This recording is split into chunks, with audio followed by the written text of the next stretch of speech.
हजुर हाम्रो घर गाउँमा पाइने वनस्पतिहरू मध्येमा विशेषतः हामी पिपललाई भगवानको स्वरूप मान्छौँ हैन। और पिपलमा हजुरहरू जल चढाउनुहुन्छ, पिपललाई भगवानकै स्वरूप मान्नुहुन्छ, अत्यन्त प्रिय पनि मानिन्छ। तर घरको अगाडि रोप्न निषेध पनि गरिएको छ अथवा रोप्नु हुँदैन भन्ने विधान पनि छ। पिपलमा जल चढाउनु पर्ने कारण के हो, त्यसलाई विज्ञानले कसरी पुष्टि गर्छ अनि हाम्रो अध्यात्मले हाम्रो धर्मले कसरी व्याख्या गर्दो रहेछ। थाहा त सबैलाई छ पिपलमा जल चढाउनु पर्छ, तर किन चढाउने, त्यसको कारण के हो, त्यसमा चढाउँदा के नचढाउँदा के, पिपल नै छानी छानी किन चढाउनु पर्ने अरू वनस्पति भन्दा भन्ने तर्क वितर्क और जिज्ञासाले घेरिरहेको हुन्छ। त्यही भएर त्यो विषयमा थोरै प्रस्ट्याउन चाहे। अब वैज्ञानिक हिसाबले भन्नुपर्दा पिपल एक यस्तो वनस्पति हो, एक यस्तो वृक्ष हो जसले 24 घण्टै अक्सिजन प्रदान गर्छ। अक्सिजन भनेको प्राणवायु के हैन, जसको माध्यमबाट हामी बाँचिरहेका छौँ। वैज्ञानिक कारण त्यही हो, पिपलमा 24 घण्टा अक्सिजन पिपलले प्रदान गर्छ। त्यही भएर पनि शरीरको स्वस्थताको लागि और प्राणवायुलाई शुद्धिकरण गर्नको लागि, श्वास आदान प्रदान गर्न सहज होस् भन्नका खातिर पनि पिपलको नजिकमा जानुपर्छ अथवा पिपललाई जल चढाउनुपर्छ। यसमा आध्यात्मिक कारण के छ त भन्दा आध्यात्मिक कारण विशेषतः 4वटा कारण छन् पिपलमा। एक नम्बरमा पिपलमा जल चढाउनाले शनि दोषबाट मुक्ति हुन सकिन्छ। शनि भन्ने एउटा एक यस्तो अचम्मको ग्रह हो हैन। सर्वेशाम अशान्ति करह भनेर आउँछ भागवतमा।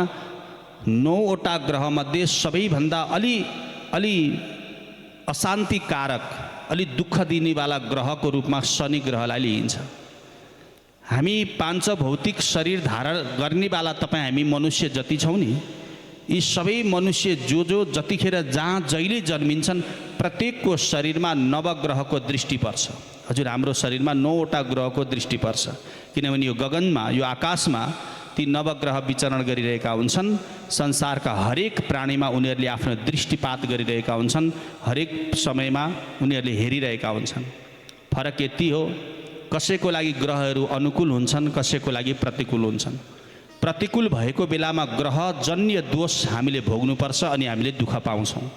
तर ग्रह अनुकूल भएको बेलामा त्यही ग्रह हाम्रो लागि शान्तिकारक हुन्छ। त्यसमा पनि शनि ग्रह अलि अशान्तिकारक ग्रह हो।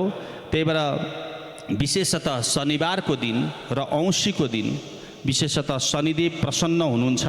त्यही शनिदेवलाई प्रसन्नताको लागि र शनिदोषबाट मुक्ति हुनको लागि र दरिद्रताबाट अलग हुन, दरिद्र भनेको गरिबीपन के, त्यो गरिबीपनबाट अलग हुनको लागि पनि शनि ग्रह पिपलमा, पिपलको फेदमा, फेरि अरू ठाउँमा होइन, पिपलको फेदमा शनिबारको दिन जल चढाउनु पर्दछ। एउटा कारण थियो। अर्को कारण के हो भने पिपलमा जल चढाउनाले आर्थिक लाभ हुन्छ। कसरी, त्यो पनि कुन बेलामा भन्दा सूर्योदय हुनुभन्दा अलि अगाडि नै, सूर्य उदय भएपछि होइन, सूर्योदय भन्दा अलि अगाडि नै जल यदि सधैँ पिपलको यानी वृक्षमा समर्पण यानी फेदमा समर्पण गरियो भने धन सम्बन्धी जो समस्याहरू जो हुन्छन् ती समस्याहरू नष्ट भएर जान्छन्। यो शास्त्रको प्रमाण छ। अर्को कारण हो मनोकामना पूर्ति। यदि प्रातःकालमा पिपलको वृक्षमा, पिपलको फेदीमा यदि जल समर्पण गरियो भने विशेषतः मनका हरेक आकाङ्क्षाहरू परिपूर्ति गर्दछन्। मनमा एउटा दृढ सङ्कल्प लिएर, एउटा सङ्कल्प सोच बनाएर हजुर पिपलको फेदीमा जानुभयो भने त्यही जलकै प्रभावले, जल चढाएकै प्रभावले मनोरथ सिद्धि हुन्छ। यो शास्त्रको प्रमाण छ। र अर्को हो भाग्यको वृद्धि।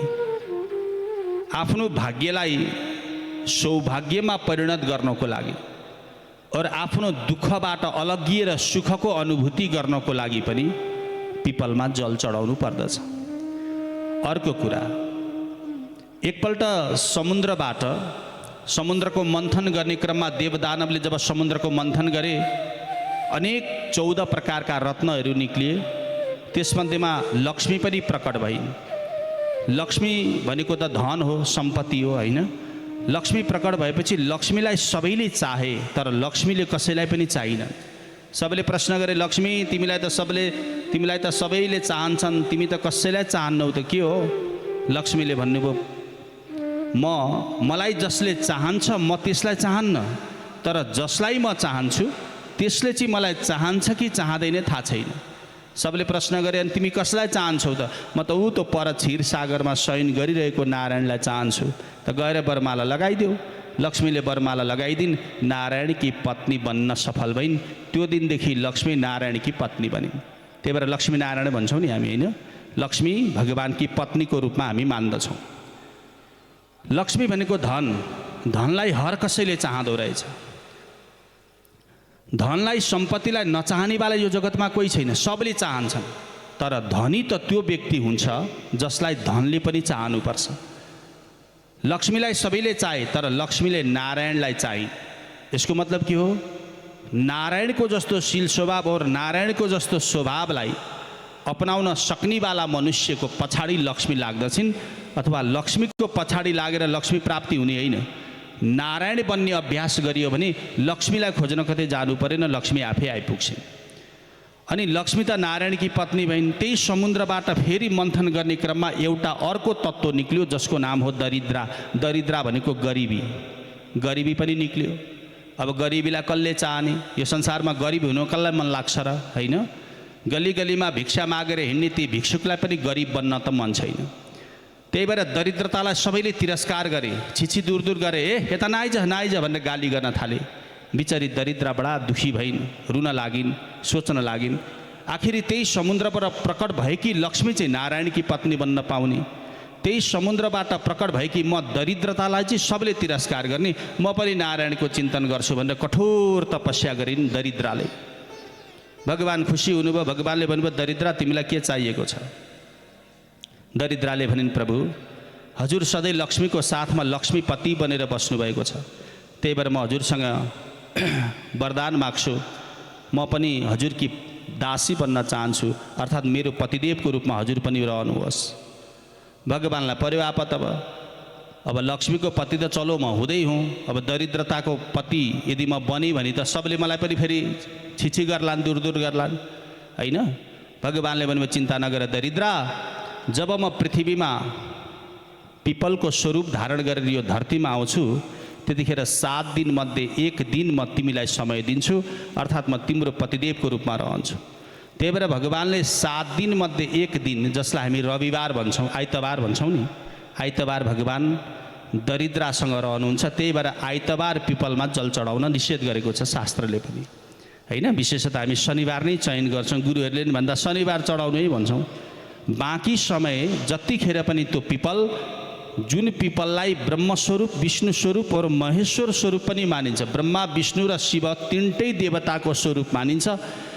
प्रातःकालमा ब्रह्माजी विराजमान हुनुहुन्छ, और त्यसपछि गएर सूर्योदय भएपछि फेरि भगवान नारायण विराजमान हुनुहुन्छ, और त्यसपछि मध्याह्नको समयमा भगवान शङ्कर विराजमान हुनुहुन्छ पिपलमा।